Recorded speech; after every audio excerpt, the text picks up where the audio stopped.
Buenas tardes y bienvenidos a su programa Hablemos de Salud Mental. Soy su amigo el psicólogo Luis Ángel Salinas.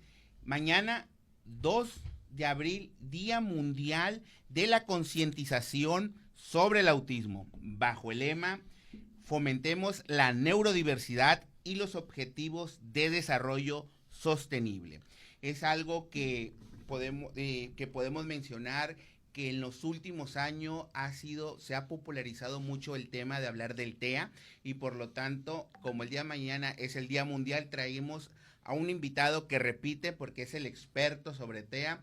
Él es mi amigo, el maestro doctor Milton de la Cruz. Bienvenido y muchísimas gracias por estar aquí con nosotros nuevamente. El público te pidió, es uno de los videos que ha tenido muchas interacciones. Nos decía ahorita nuestro director general, Pepe Guizar. Gracias. Bienvenido, doctor. No, pues qué gusto. De nuevo, mi estimado, volver a estar aquí contigo compartiendo los micrófonos y este espacio tan importante, como bien lo decías ahorita, para celebrar un año más la concientización a nivel mundial sobre los niños con autismo y las personas con autismo, ¿no? Así es. Y antes de entrar de lleno en el tema, maestro, tú que estás mucho en el desarrollo, bueno, de todas las edades, pero principalmente de los niños en edad escolar. Pues este lunes inició en las escuelas, pues entró en vigor la ley de la comida chatarra por nuestra presidenta Claudia Sheinbaum. Hay muchos videos en las redes sociales de alumnos, de alumnos quejándose sobre que pues ya no pueden comprar unas sabritas, no pueden comprar algo con sellos, ¿no? Y de niños más pequeños, inclusive particularmente mis hijas me dijeron, oye, pues ya tienes que comprarnos topercitos y más fruta porque tenemos que llevar cosas saludables. Ya no nos dejan llevar nada con sello.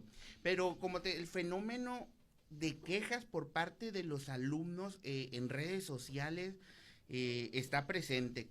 Desde tu experiencia en este ámbito, ¿va a tener una repercusión emocional en los alumnos que se vean restringidos de poder llevar lo que ellos quieran de lonche y sus alternativas en la cooperativa escolar pues sean bastante reducidas? Mira, ahorita que hablas un poco de ese tema, las cuestiones de, como todo en la vida, yo creo que el uso y el abuso excesivo de situaciones, por ejemplo, que no pueden estar bien manejadas, pues obviamente va a provocar diferentes tipos de problemas. Recordemos que para nosotros desde muy chiquitos, y hablamos de nosotros, cuando éramos muy chicos, pues nosotros teníamos facilidad de comprar que las sabritas, que el refresco, las frituras, los dulces, etc, etc. Entonces, esto como quiera que sea, antes eran utilizados como premios o como que de cierta manera los utilizábamos. Pero ya, por ejemplo, hoy en día, la cuestión del hecho de que haya ciertos productos que tienen exceso de azúcares, excesos de sodio, excesos de ciertas y cuales kilocalorías, obviamente afectan el proceso del rendimiento del niño. Y sobre todo, aquí hablemos de un contexto y un manejo que tiene mucho que ver con la ansiedad. De hecho, cuando vemos que muchos de nuestros niños o muchos niños, por ejemplo, empiezan a experimentar un cierto nivel de angustia o desesperación o que no están quietos, usualmente antes se daba o se suplía con ciertas cosas como te voy a llevar a la tienda, te voy a comprar esto, entonces le das de comer y eso de cierta manera como que mitiga o hace un estado de saciedad al pequeño para alimentarse. Pero ¿qué pasa? Conforme fue pasando el tiempo, ese estado de saciedad se fue manejando de una manera muy descontrolada y si te fijas ya no éramos los adultos los que podíamos dirigir la alimentación de nuestros niños, sino que eran nuestros propios niños, a la vez de darles el dinero, pues ellos decidían a final de cuentas qué comer o qué comprar y por consiguiente pues darse cuenta que esto se venía viendo como un problema. Hoy en día pues se trata muchas veces de ir tomando concientización, hablando a los niños acerca de lo importante que es, uno, la sana alimentación, el comer frutas y verduras, porque inclusive con el tema que vamos a estar hablando el día de hoy precisamente, Salinas, cuenta un papel muy importante la nutrición en qué tipo de alimentos pueden o no comer nuestros niños con algún trastorno en el neurodesarrollo, ¿no? Definitivamente. Sí, claro, y se entiende, y luego algunos papás también se acercaron, justamente por esto que mencionas, luego los niños al restringirle, sobre todo azúcares, claro, entran como en este síntoma de la ansiedad, ¿no? ¿Algún tip rápido de cómo manejar los papás pueden manejar esta situación, sobre todo con los niños de preescolar y primaria menor, donde pues ya no pueden ir con su gansito, con su jugo, sin decir marca, Jumex o Valle, porque están llenos de sellos? Así es, mira, aquí lo más recomendable principalmente es cambiar los hábitos en el proceso. Obviamente, en el cambiar hábitos hay un proceso que se llama una educación positiva saludable para los niños. Y aquí, pues, lo más importante es definitivamente que los papás lleven a cabo actividades en donde cambien la alimentación a través de frutas y verduras, ellos mismos tengan la misma dinámica de ir comiendo y jugando con el alimento, lo mismo también ingerir mucho más agua, y disminuyendo la cantidad de azúcares, inclusive si es posible jugar más o preparar más jugos naturales para que el niño se vaya familiarizando, lo mismo que en las verduras, y que cuando un niño tenga la oportunidad o tenga la necesidad de estar comiendo algún tipo de dulces o frituras, que tengamos en casa algo que en realidad pueda generar un cambio de saciedad, ¿no? Obviamente hoy tenemos productos que tienen que ver con el amaranto, con barras de trigo, o sea, algo que tenga que ver más con lo natural, y si enseñamos a los niños a comer de esa manera, también podemos hacerlo desde la otra perspectiva, pero está ya también nosotros como papás involucrarlos constantemente a eso. Pues ahí lo tienen, el tip de parte del doctor Milton de la Cruz para esta nueva ley que se acaba de implementar. Y bueno, pues ya entrando de lleno al tema principal que es el trastorno del espectro autista.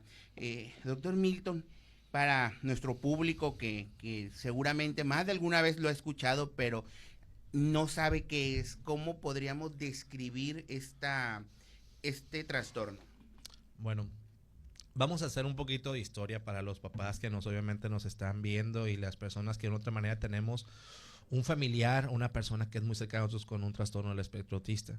Y es que hace años hablar del trastorno del espectro autista era hablar solamente de niños con autismo. Esto inicialmente dentro del manual estadístico, dentro de las enfermedades de salud mental, las podríamos encontrar en el manual DSM-4 como trastornos generalizados del desarrollo, donde encontrábamos a trastornos del espectro, bueno, en aquel entonces teníamos trastornos autistas, trastornos Asperger, trastornos Rett, trastorno del cromosoma X frágil, y entre otros trastornos no generalizados del desarrollo no especificados. Esto obviamente da lugar a una serie de situaciones en donde el menor, las principales características que vamos a observar son las situaciones desde el desarrollo cognitivo con muchas áreas de deficiencia. En estas mismas vamos a encontrar dificultades en las interacciones sociales y lo mismo que en las interacciones del lenguaje. Para hoy en día, a lo que es 2025 y con base a todo un desarrollo en las investigaciones que se han hecho, se considera el trastorno del espectro autista TEA como parte de lo que nosotros llamamos trastornos del neurodesarrollo.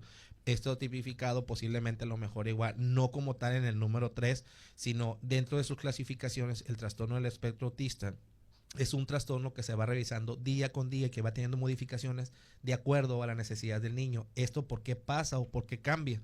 Porque sabemos hoy en día que nuestros niños no viven bajo cualquiera de los tres criterios anteriores expuestos, sino que es una serie de definiciones muy claras y muy marcadas dependiendo de las necesidades individuales de cada niño. Claro. Doctor, hay muchos papás que seguramente, bueno, el público en general, que hablando de historia, ¿no? Hasta hace unos años, inclusive actualmente, hablan mucho de Asperger. Entonces, hay algunos, inclusive en redes sociales, decía, si tu profesional te dice que tiene Asperger, corre, ya no está actualizado, ¿no?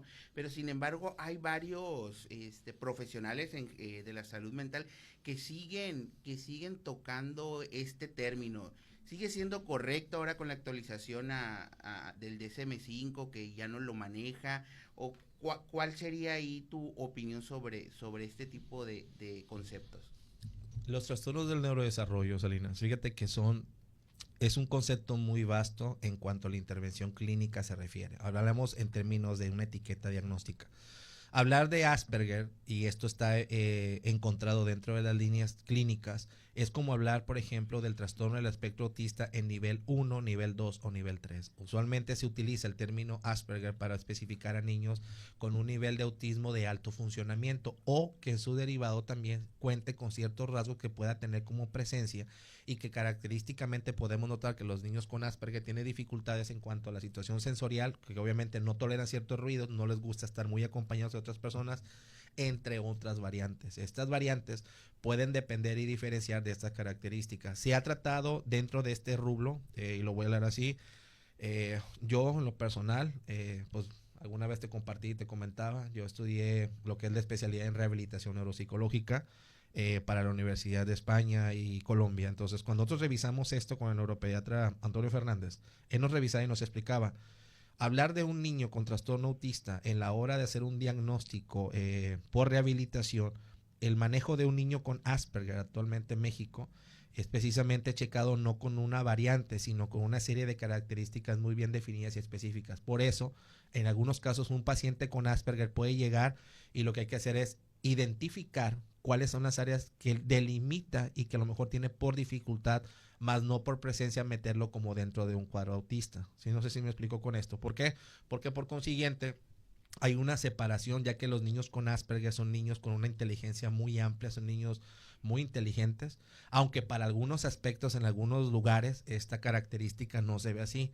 Ahí es donde tiene mucho que ver la investigación y el tipo de programas y tratamientos que estos niños y jóvenes reciben ya hoy en día. Inclusive hay gente que ya es mucho más grande, que ya son padres de familia y que inclusive me ha tocado en parte de mi vida profesional de 22 años que 2 o 3 papás que yo tenía, sus hijos tienen diagnóstico de autismo o tienen Asperger, y los papás se dieron cuenta que fueron diagnosticados con Asperger después de los 30, 32 años sin nunca haber dado cuenta que esta característica existía, pero a veces se considera como parte de un patrón de personalidad. Ok, muy bien. Hablas de estos ejemplos del diagnóstico tardío, ¿no? Que hasta después de ciertos años los papás se dieron cuenta. Sobre todo, seguramente hay muchos papás que nos están viendo. ¿Cuáles serían las manifestaciones que los papás, como dicen ahorita, la red flag, que los papás deben estar atentos para poder decir algo aquí, pues no está dentro de la normalidad o de lo típico, ¿no? Ocupo ya acudir con algún profesional de la salud? Dice en una pregunta que es lo bastante importante, y creo que esa es la pregunta más importante medular en cuanto a la intención de los papás de saber qué es lo que van a hacer y cómo es que lo van a hacer. ¿Por qué? Porque muchas veces los padres de familia, cuando están buscando, por ejemplo, algún tipo de dificultad, hablamos en este sentido de que a veces lo que nosotros vamos a ver es algo como la normalidad.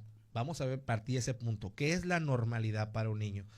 Para un contexto real, lo que nosotros vemos es que existen diferentes dificultades en el niño durante su proceso de desarrollo. Entonces, es importante que un padre de familia esté revisando 5 o 6 de los aspectos más importantes en el desarrollo de su hijo, sobre todo durante el primero y segundo año de vida, que tiene mucho que ver, primero que nada, con la regulación de la conducta, es decir, establecer que el niño no te haga berrinches o que te haga berrinches inequivocados, que a veces no se pueda controlar, que esté constantemente repetidos en este mismo sistema. 2, el manejo de la atención. Un niño de repente te puede perder mucho la atención y hay que diferenciar entre que el niño sea distraído a que realmente el niño no te ponga atención, porque a veces el niño está volteando para todos lados y posiblemente no te enfoque cuando tú le hables y no te pueda mirar a los ojos. Son datos que te puede llamar la atención o que son de alarma. Otro aspecto importante del neurodesarrollo es el manejo de la memoria. A un niño le explicas una actividad y al rato no la puede recordar. Inclusive como papás podemos observar que a la hora de jugar con los niños dentro de sus juguetes, podemos observar que estamos jugando con ellos y les enseñamos a integrar ciertos juguetes, y aunque le hayamos enseñado, a los 2 o 3 días posiblemente el niño no recuerda cómo lo hace y empezamos a ver y a denotar que a lo mejor se equivoca. Obviamente sabemos que esto es prácticamente un sistema de ensayo y error, pero que posiblemente nos esté dando. Un cuarto aspecto que tiene mucho que ver y es el más importante, el que padre de familia denota, es el del lenguaje. Cuando un niño ya lleva más de 2 años o 3 años y el niño no te empieza a hablar, los papás ya se empiezan a preocupar. Es que mi niño no habla, es que mi niño no se desenvuelve, es que mi niño no interactúa, todo te lo pide señalando los objetos. Ahí hay que tener muy claro y muy bien definido, porque en ocasiones también dentro de este contexto, cuando llevamos a nuestros niños con especialistas, los llevamos como si fueran niños con trastornos de lenguaje o alteraciones de lenguaje. Obviamente estos niños pueden tener esas alteraciones, sin embargo hay que ser muy específicos y muy analíticos con la experiencia clínica para identificar que estos problemas de lenguaje están derivados por una conducta no verbal, es decir, como que el niño te dijera quiero agua, pero nada más te dice te señala, pero nosotros terminamos respondiéndole, resolviendo el lenguaje. Esto obviamente genera un retardo en el lenguaje, lo que ocasiona la dificultad para el diagnóstico o prediagnóstico del autismo. Si nos vamos a los siguientes 3 puntos últimos, vamos a encontrar que tenemos la percepción y la comprensión, cómo el niño percibe y comprende el entorno. Y por último, la inteligencia, la que en último de los casos es el que nos lleva al punto de la normalidad, porque de repente como papás decimos, es que no te preocupes, fíjate que mi hijo tardó en hablar hasta los 2 años, pero después empezó a hablar y se soltó sin ningún problema. Entonces de repente es el primo del niño que lo está viviendo. Sin embargo, el niño en sí no es igual al otro niño. Y de repente lo combino con el con el vecino, con el compañero de la escuela, con el mejor amigo. Entonces, de repente, este estado de inteligencia lo manejamos con cierto grado de normalidad y no debemos hacer así. ¿Por qué?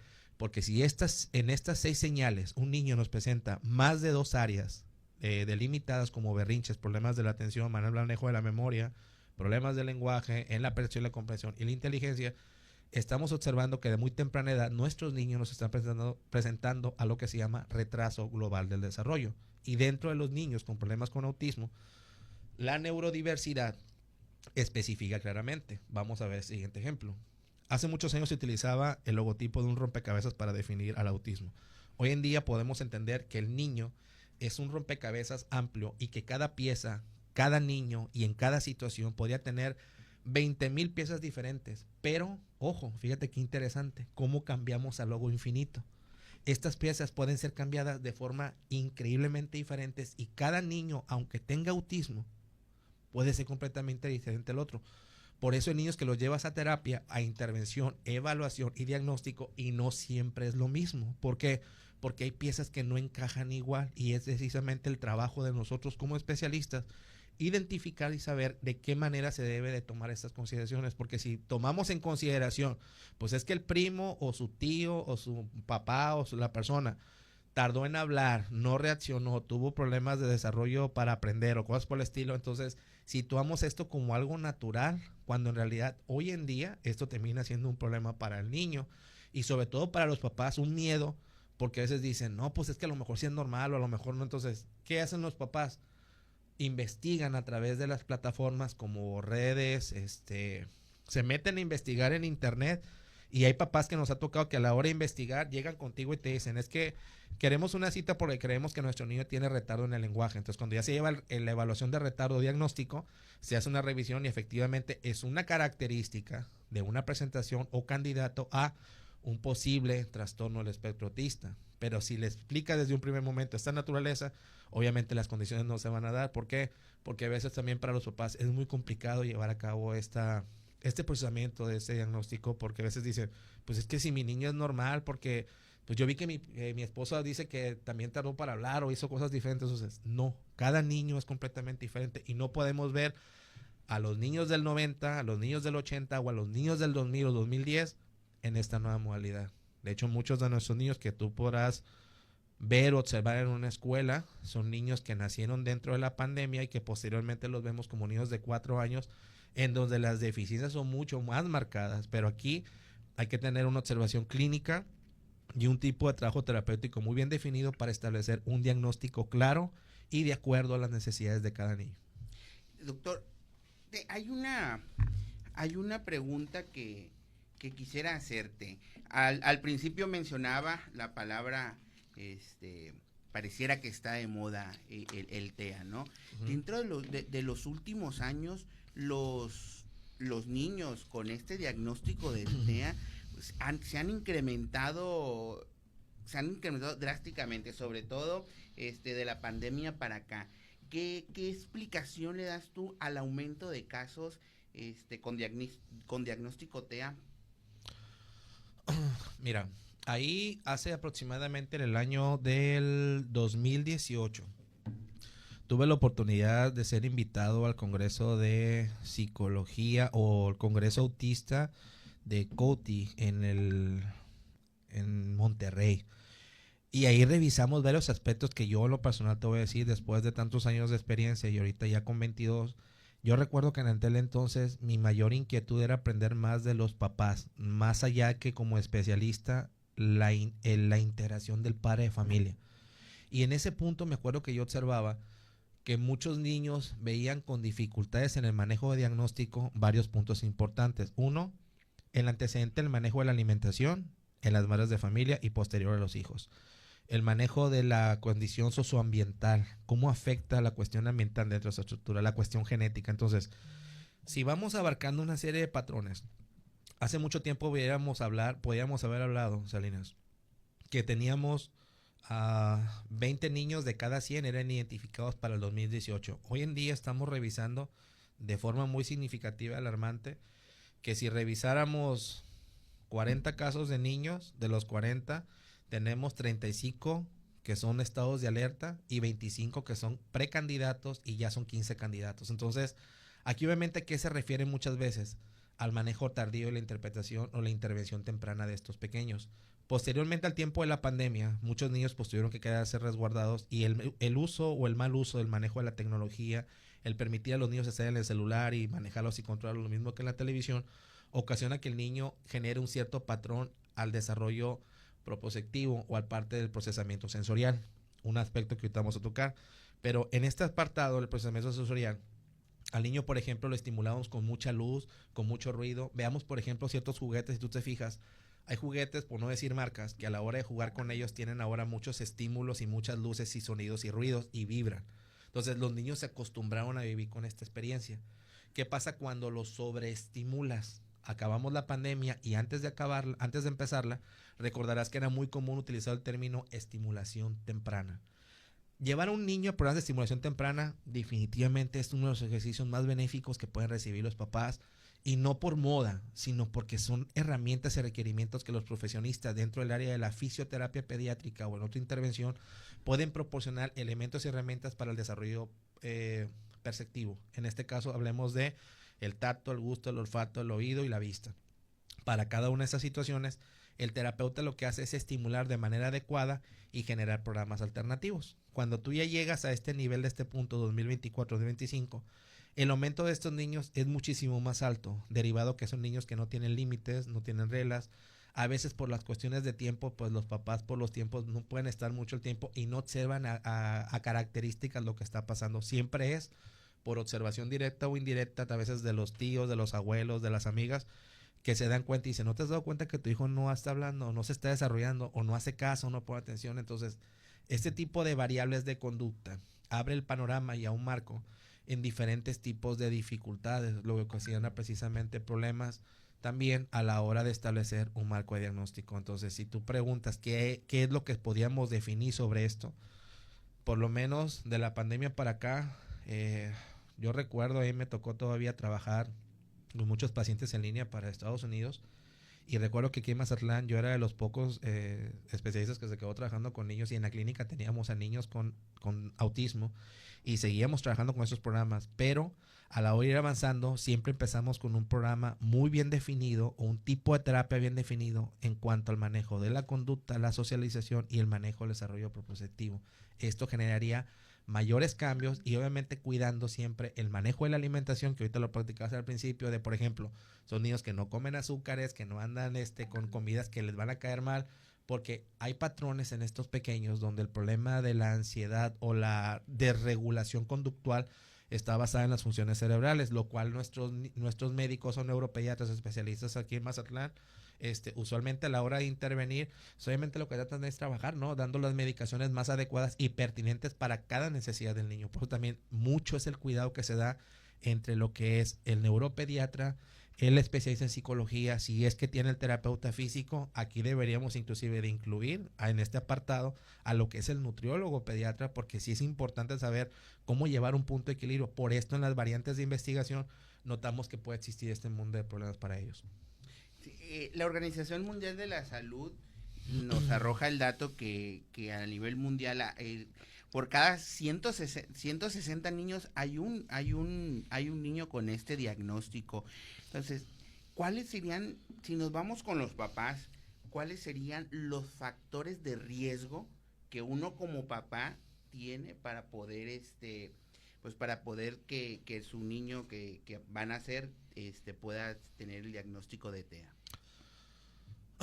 Hablar de un diagnóstico temprano es hablar un poquito de anticipación de riesgo. Yo creo que es científicamente, obviamente, y aunque existan muchos sistemas de investigación, hay que tomar en cuenta que para trabajar con los niños a muy temprana edad es muy importante sí la experiencia clínica profesional que hay que tener nosotros como especialistas. Primero que nada, tenemos que definir claramente cuándo hay conductas erráticas o conductas que pueden ser candidatas a especificadamente como un problema de patrón de conducta muy repetitivo. Hablamos aquí de la neurodiversidad como parte del sistema. En esto vamos a encontrar retraso del lenguaje, vamos a hablar de conductas estereotipadas y muy bien definidas es como cuando hay un aleteo en el niño y no se puede controlar, cuando hay conductas repetidas que los estímulos son muy controlados, como que le gusten los luces, que les guste mucho jugar los mismos ejercicios y que de repente no te salgan de esa misma situación. Lo mismo también en la regulación de la conducta, donde el niño te hace berrinches, no se puede quedar quieto, se encuentra con mucha opresión. Recordemos que el cerebro de un niño a veces nos habla por sí solo de muchas situaciones que puede el niño estar viviendo y que nosotros tratamos de interpretar a nuestra manera. Por ejemplo, notamos que un niño puede hacer un berrinche, pero su berrinche posiblemente esté derivado de una descarga eléctrica donde el niño no se puede regular, no se puede controlar, y por consiguiente nosotros tenemos que ayudarle a entender que eso es un problema que está viviendo y no castigarlo, ni golpearlo, ni lastimarlo. Y digo golpearlo y lastimarlo no porque le van a pegar fuerte, no, me refiero que en la largadita, que en la palmita, porque a veces el niño no entiende por qué hace esto y a veces el niño repite la conducta de que si tú pegas, él pega. Recordemos que esa es un parte de un concepto de imitación. Entonces, basado en esa estadística que tú nos pones precisamente a través de lo que es la OMS, efectivamente es algo que sí es bien importante que los papás detecten y chequen, porque si trabajamos con tratamientos tempranos y diagnósticos tempranos, podemos ayudarles a facilitar todo lo que precisamente se habla en el desarrollo del procesamiento sensorial y actividades que tienen que ver con sus condiciones o las habilidades cognitivas para ir ejerciéndolas, porque si desde muy temprano, en 1 año, 2 años, yo empiezo a notar que mi niño tiene dificultades, es inmediatamente que el papá debe de buscar el apoyo del especialista para saber de qué manera ayudarse, de qué manera orientarlo y cuál es ese mayor seguimiento. De ahí la importancia del tipo de terapia o plan de tratamiento que un niño debe recibir. Muy bien, doctor. Sí, dentro de estos factores que mencionaba la OMS, pues, también manejábamos lo que era la edad de los papás. Nos manejaba una edad en el varón de 38 años y la mujer de 37, que ya era un factor de riesgo. Claro, el antecedente directo de que alguno de los papás pues ya contara con algún trastorno psiquiátrico, ¿no? Entre otros. Y ahorita hablabas sobre las crisis, que a veces pues el papá no está capacitado para poder entender y para poder atender una crisis, ¿no? Entonces, para que nuestro público entienda, ¿qué sería una crisis autista y algunos tips de cómo poder manejar una crisis que esté en ese momento con el niño autista? Ok, mira. Las crisis pueden ser crisis muy generales, pero aquí sí es importante definir el tipo de crisis que el niño va a tener, como un berrinche, como una cuestión constante de una conducta estereotipada. Por ejemplo, hay niños que tienen conductas muy ritualistas que son muy constantes. Esto siempre va a servir para ayudar al sistema del procesamiento sensorial a regularlo. Entonces, cuando un niño tiene una conducta como de y grita o de repente se opresiona, recordemos que el niño puede estar manejando ciertas y cuáles descargas al nivel neurológico. Entonces, estas descargas obviamente se identifican y se checan a través del neuropediatra y él nos puede dar una indicación, por ejemplo, de cuál es el margen o características de las cuales en el desarrollo neurológico el niño está viviendo. Si las conductas no han sido revisadas por el neuropediatra, lo que nosotros revisamos como neuropsicólogos en este caso es identificar que estas conductas, cuál es el periodo o la prolongación con las cuales se presenta, bajo qué contexto y situación se presenta. Por ejemplo, si el niño te hace un berrinche en casa, es importante siempre estarles marcando límites constantemente. Eso no. Y pregunta, oye, doctor, pero pues tú trabajas con muchos niños con autismo, pero ¿tú cómo lo vives? Bueno, yo también lo vivo porque también tengo familia con autismo. Entonces, ¿cuál es mi requerimiento? ¿Cuál es mi formación? ¿Y cuál es mi profesión? Primero que nada, el amor sensato sobre la intencionalidad de la inclusión. Y la inclusión, como te voy a repetir, muchas personas hablan de este término, estas palabras como un estandarte de bandera, de decir, todos vamos a incluirlo. Sí, pero hay una vocación de servicio. Realmente cuando te metes y comprometes, vas a llorar, vas a sentir frustración, te vas a sentir mal. Pero es ahí donde también existe una cojino, una forma en la que vas a ir poco a poco asimilando y decir, ok, maestra, no puedes, hay que ver cómo lo hacemos. Hacemos un curso, hacemos una capacitación, te damos herramientas y esto hace un sistema muy integral. Y te decía, ¿por qué México va bien en esto? Porque siento que muchos maestros realmente están muy comprometidos, pero también recordemos que estos maestros son padres de familia, son personas que están dedicadas a otras actividades y anexarle aparte al programa niños con necesidades especiales y sobre todo en el diagnóstico de manejo autista, hay que dar un aplauso, un reconocimiento todavía más por lo que están haciendo, pero también requiere un mayor esfuerzo, porque esto es un capital humano y no tanto un capital económico. No es así como decir qué puedes dar y qué puedes tener. Muchos papás y muchas escuelas a veces dicen, es que no tenemos dinero, no tenemos recursos para llevar a cabo programas de especialistas, programas de esto. Tú menos que nadie sabe que si tú lo pides, lo vas a tener. Pero ¿cuál es el sentido? Realmente llevarlo a la producción para que más personas se vean beneficiadas. Y donde muchos papás dicen, pues es que yo tengo un niño con autismo o tengo un niño que creo que lo tiene, pero no tengo el dinero para hacer los diagnósticos, los estudios y esto. Es cuestión de que se acerquen y pregunten. ¿Por qué? Porque esa es la condición, esa es nuestra vocación de servicio como especialistas, ayudar. Más allá del dinero está precisamente la intención de hacer un ejercicio adecuado y vocacional y de servicio, pues por estos niños, porque más tenemos que hacer. Por eso me imagino yo que cuando hacemos la voz en concientización es porque vamos a brindar más apoyos y ayuda para estos pequeños. Claro, la mejor manera de poder ayudarlos, pues estar uno como familiar, como padre, como bien lo decías, pues estar informados, ¿no? Ser metiches, por ahí decían del tema. Maestro, una de las preguntas clásicas y repetitivas, sobre todo para las personas que no se dedican a eso, es ¿cuál es la diferencia entre el TEA y el TDA? Entonces, seguramente más de algunos que nos estás viendo siempre tienen esa duda.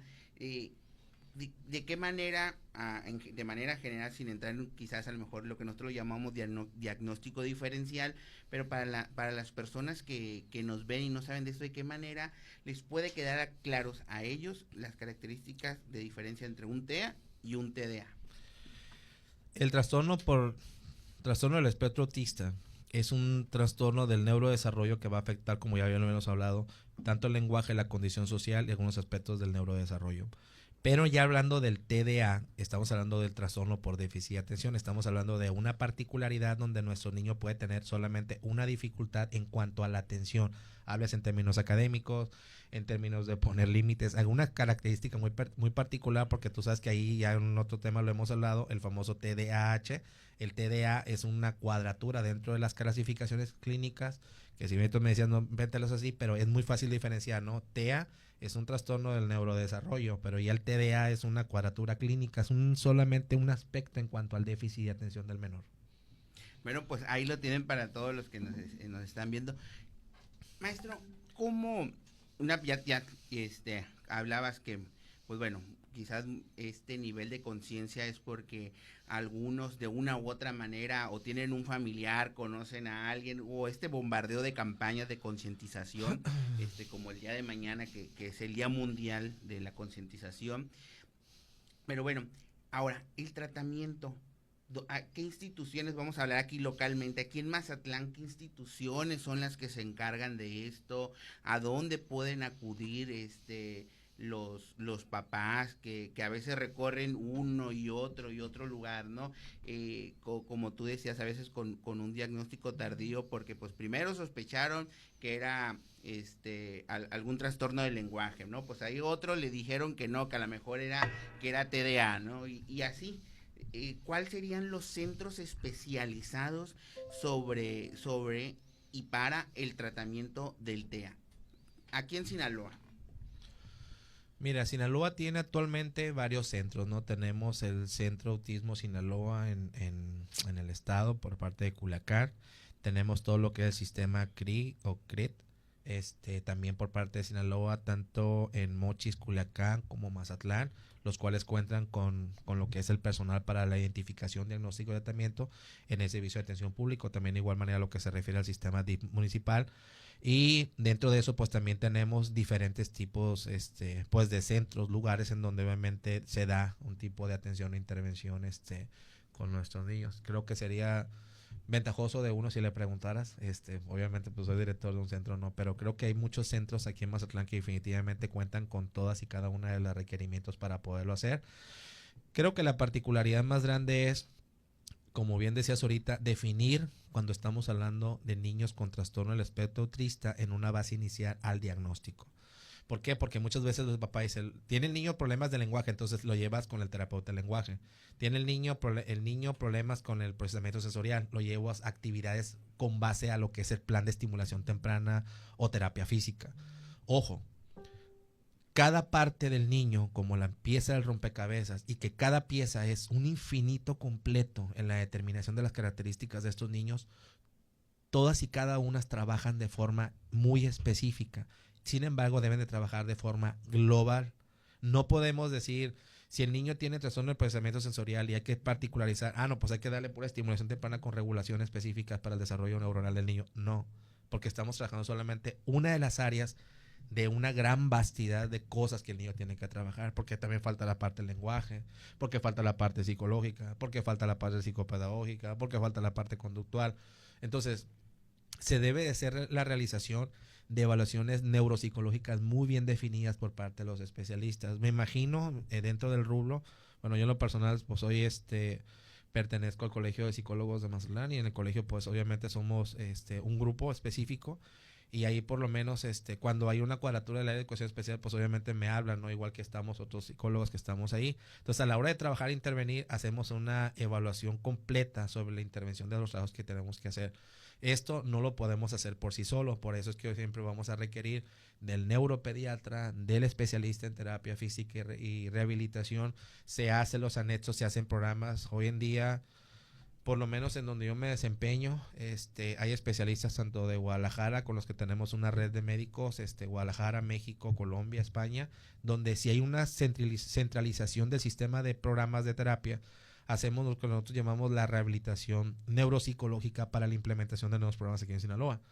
Esos programas, por ejemplo, hablan de 3 sistemas importantes. Número 1, el más común y conocido, tú sabes que este es un tipo de tratamiento para niños con autismo, se llama tratamiento del sistema ABA, que es el sistema conductual por excelencia sobre el manejo de técnicas de conducta para el establecimiento de límites en los pequeños. Si hablamos del otro sistema, el sistema Denver, es un sistema ya mucho más amplio, donde incluimos al padre de familia dentro del sistema como coterapeuta en las terapias lúdicas y de rehabilitación, tanto cognitiva, del lenguaje y en el desarrollo del niño. Pero dentro de estas, obviamente, se han ido ejerciendo muchos y más nuevas formas para ir trabajando.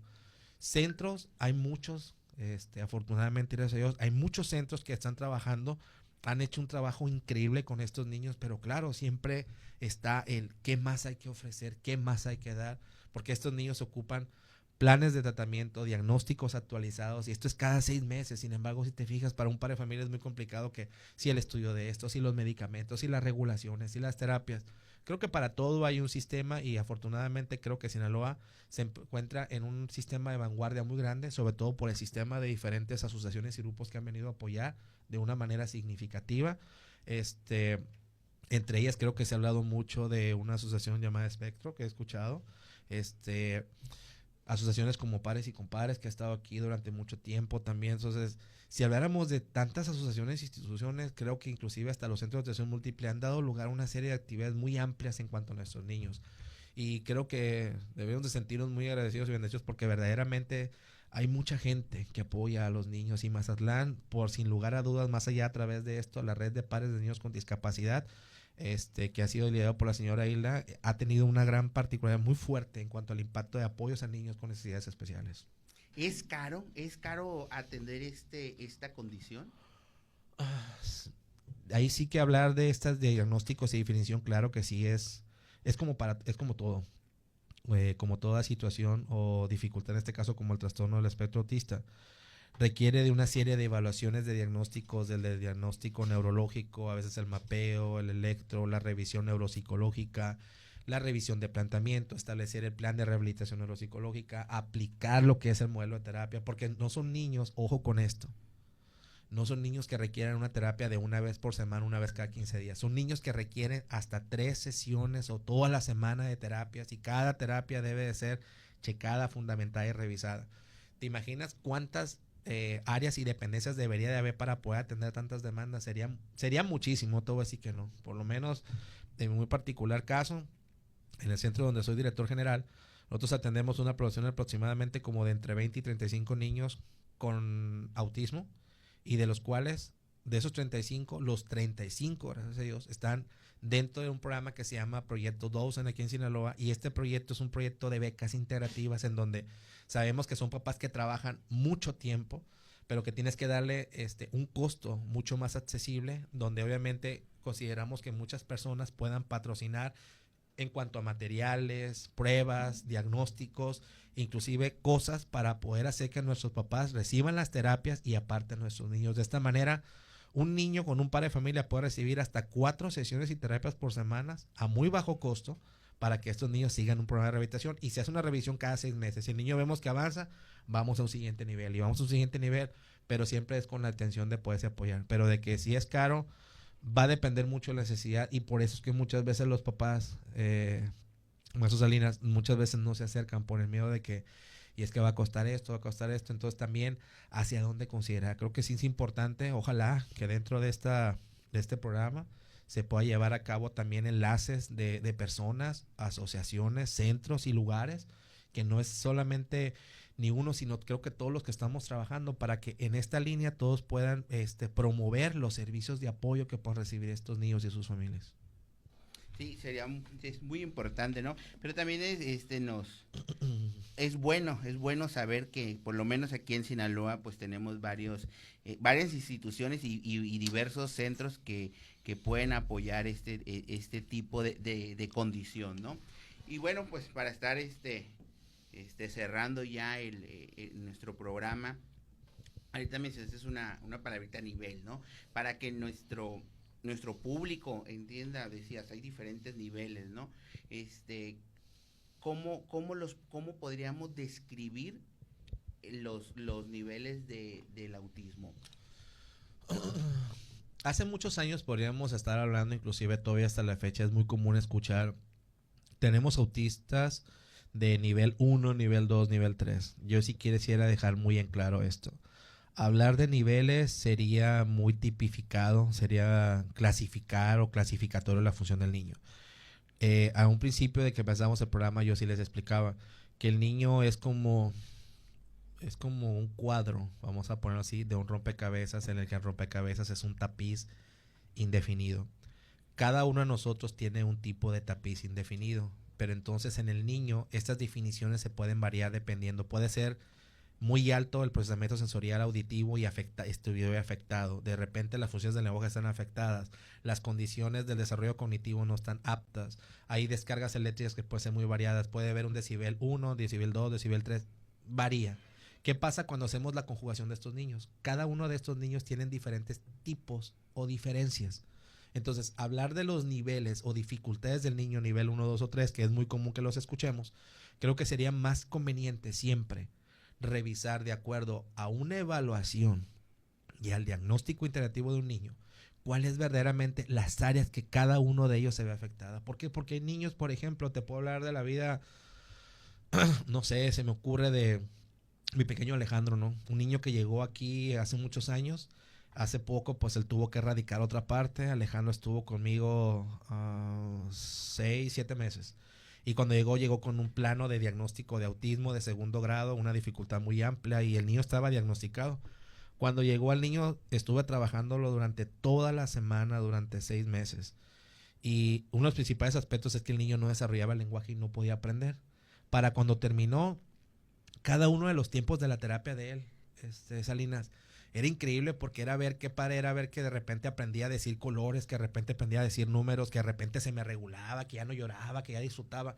Entonces de repente algo que fue un término clasificatorio se convirtió en una luz maravillosa para la familia, porque al término de esa terapia, no se me olvida, ahorita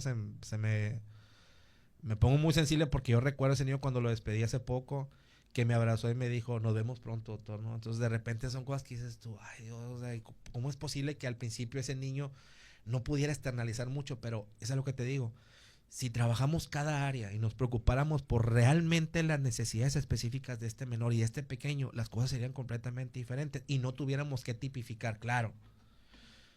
Tipificamos para conocer y saber en qué manera vamos a intervenir a nivel del tratamiento psicofarmacológico, porque ese, me imagino, es un tema muy amplio hablar de la psicofarmacología o el tratamiento farmacológico en los pacientes con TEA, y de igual manera el tipo de atención o interacción que estos niños van a recibir. Y ¿qué te puedo decir en el último de los casos? Misma situación me pasa, yo te lo puedo decir con mi sobrinita Camila. Que yo cuando la veo, por ejemplo, la dificultad más grande de ella fue los diagnósticos integrativos, o sea, no tener un diagnóstico. Ella no es de Sinaloa, ella viene de otro estado. Entonces, al verla y ver cambiar ese esquema, de repente, alguna vez lo platicamos en el Congreso de Psiquiatría, de Psiquiatras, y hablábamos de este tema de la importancia de la farmacología y la neuropsicología en la rehabilitación de los niños. Y hablamos cómo el trabajo tan increíble, por ejemplo, de un contexto médico, ¿no? El doctor Ávila y ciertos tratamientos que se fueron llevando a cabo, llevó a cabo un proceso de regulación. Y cada día se está tratando de trabajar, y más especialistas se van sumando a sus esquemas. Pero cuando la ves disfrutar y cuando la ves cambiada, dices, ya no lo ves como el especialista, lo ves como ese tío, como esa persona que le ama, por esas personas que le acompañamos.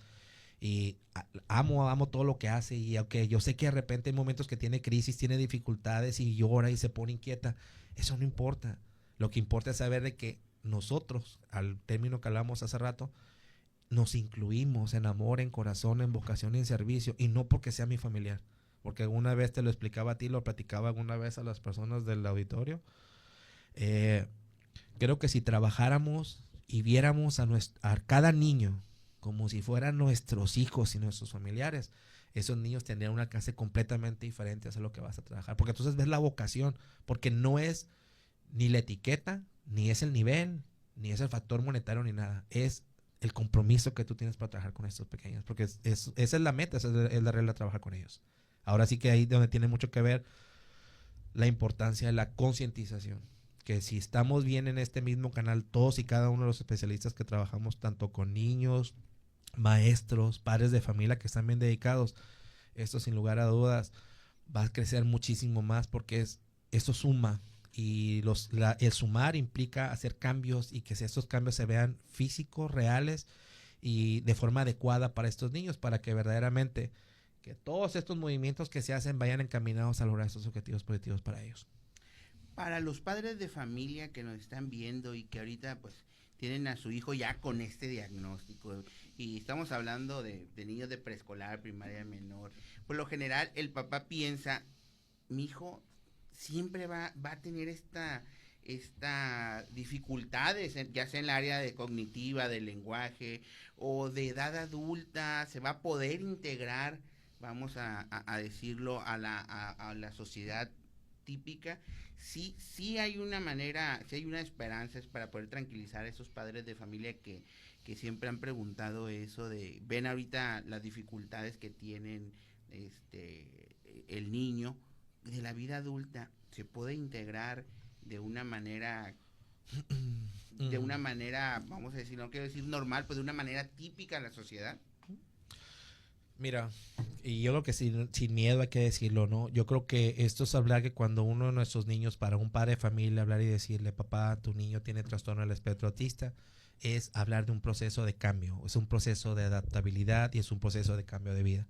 Eso también implica, así como todo proceso, voy a explicarlo así porque así quiero que se entienda, porque para el padre de familia no es fácil hablarle de esta manera. Primer punto, porque es como el duelo. Sabemos que por la etapa de duelo pasamos por 5 etapas: la negación, la ira, la negociación, la depresión y la aceptación. Entonces, cuando un niño tiene y le damos el diagnóstico autista, ¿qué pasa? Un padre de familia lo primero que hace es negarse ante la situación. Es que mi hijo no puede tenerlo. Después viene el coraje y arremetemos con que no, pues es que a lo mejor con tu familia, no, pues es que tú, no, pues es que yo, es que tú no te cuidaste, es que tú... Puede haber muchas variables. Después viene un estado de negociación. Y esa negociación para un padre de familia es muy importante decir, a ver, vamos a llegar a un punto y a un común denominador, o vamos a llegar a una parte realmente espiritual donde dice, Señor, ¿por qué tú me mandas esta situación? ¿Y para qué es que me estás mandando? Y después viene la depresión. ¿Por qué? Porque mamá dice, oye, pues es que yo veo que mis niños o mis otros hijos o los hijos de mi comadre, mi amiga, mi primo, mi sobrina, pues veo que todos están bien, pero ¿por qué el mío no? ¿Por qué el mío tuvo que ser así? Y entonces es una depresión, porque entonces se empieza a ver, y aquí viene la respuesta a esa pregunta que tú nos haces. En este cuadro de la depresión hay muchas cosas que mi hijo ya no va a poder hacer. Hay muchas cosas que no va a vivir, como reír y decir, mamá, te amo, porque cuántas mamás y cuántos papás no quisieran escuchar a sus hijos decirles te amo. Y a lo mejor es algo que no van a escuchar. Entonces, imagínate el sentimiento que se siente, o sentir que la palabra amor está transmitida con una palabra, con una caricia, con un gesto del menor, pero él no te lo va a explicar exactamente igual porque hay condiciones de acuerdo a este nivel que estamos hablando y que por lo tanto caemos en la quinta y última etapa que se llama aceptación. Sabe que mi hijo va a tener dificultades, mi objetivo y mi plan de vida de trabajo, ¿cuál va a ser ahora? Mi inclusión y mi caminar de forma, fíjate bien, infinita. Es caminar con mi hijo a la mano y sabe que voy a estar ahí para apoyarlo, para guiarlo, para darle lo mejor de mí y que la vida que él tenga va a ser de un cierto requerimiento dependiente de mí. Pero la meta de nosotros como especialistas, la meta de cualquiera de nosotros que apoyamos a estos pequeños junto al lado de sus papás, es siempre buscar la independencia o la mayor cantidad de independencia posible para estos niños, para que se puedan desenvolver, puedan trabajar. Digo, Mazatlán tiene un montón de trabajos para personas dentro del sistema de inclusión y hay niños, ha habido personas con autismo que han sido y están trabajando. Entonces, este es el fin común. No te puedo decir, porque no me corresponde a mí decir, no, pues es que todos los niños, no. Esto tiene mucho que ver con el servicio del padre, el saber que el papá tiene que confiar, tiene que seguir el plan de seguimiento, pero por eso es que ellos siempre se deben de acercar con las personas, los especialistas o las personas que puedan orientarles a llevar el mejor camino para orientarlos y que verdaderamente busquen las alternativas para buscar las mejores calidades de vida para estos pequeños. Bueno, pues ahí lo tiene, este tema como el mismo símbolo, ¿no? Podría ser infinito, ¿no? Hablar de TEA. Pero bueno, estamos llegando ya al final de nuestro programa. Maestro Milton, a conclusión, a manera de concluir algunas palabras sobre el tema del día de hoy. Mira, yo principalmente, yo te diría y te agradezco la invitación. Creo que el que ustedes tengan estos espacios, estos temas para los papás que lleguen y que sean informados, y no por uno, sino por quien quiera que estemos aquí.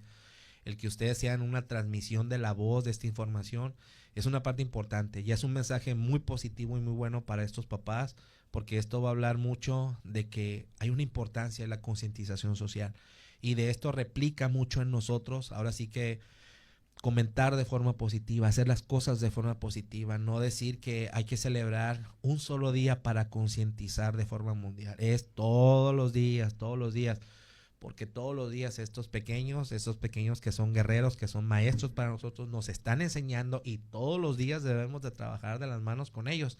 Y está en nosotros hacer conciencia diario. Un solo día sería recordar lo que hacemos todos atrás de ellos, pero no, es lo que hacemos siempre al lado de ellos, pero es todos los días. Entonces, invitarlos siempre a estar entregados de esa manera, que cada una de sus asociaciones, que cada uno de esos programas, que cada uno de esos centros, realmente los especialistas que están trabajando con estos niños realmente sigan en esa misma vertiente, Dios les dé sabiduría y luz, y que obviamente sigan con ese crecimiento. No es más allá, te digo, de lo que uno puede llegar a ser como especialista. Te digo, 22 años y gracias a Dios, mis mejores maestros en cuanto al tema del autismo han sido padres de familia. Han sido padres que han llorado, con los que he visto crecer, niños que he visto salir adelante, niños que son para mí una admiración y que son un motor, y que al final lo que yo pueda o haya estado haciendo, cuando yo los veo a ellos, realmente me quiebro, porque digo yo, qué increíble y qué maravilloso todo lo que se puede hacer. Entonces, felicitarles más bien a ustedes por todo lo que han hecho y en lo que uno pueda hacer.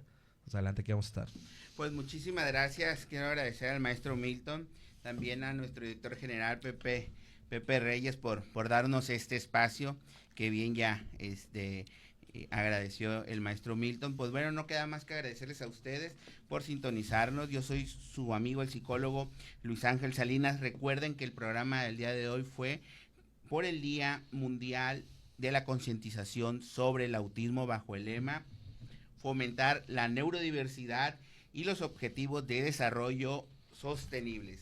Nos vemos todos los días, nos vemos todos los martes en punto de las 5 de la tarde, y recuerden, acudan a su profesional de la salud mental.